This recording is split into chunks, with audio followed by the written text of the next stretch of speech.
Hello guys, welcome back to my YouTube channel. Please do not forget to subscribe to the channel and like the video. Coming up on Gqeberha on Monday, back at home, Hlumela wants to make sure that everyone is on board with how the hotel will make money.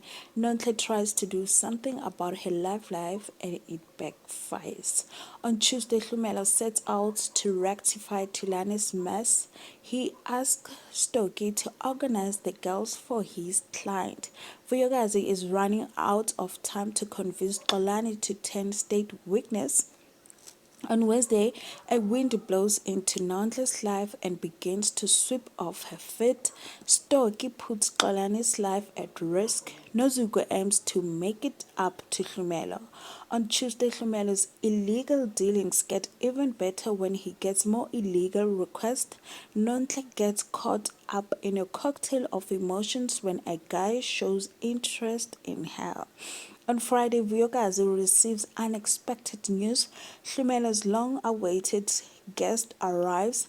The stock is ready for him. Sonabile and Nontle connect. Thank you for watching.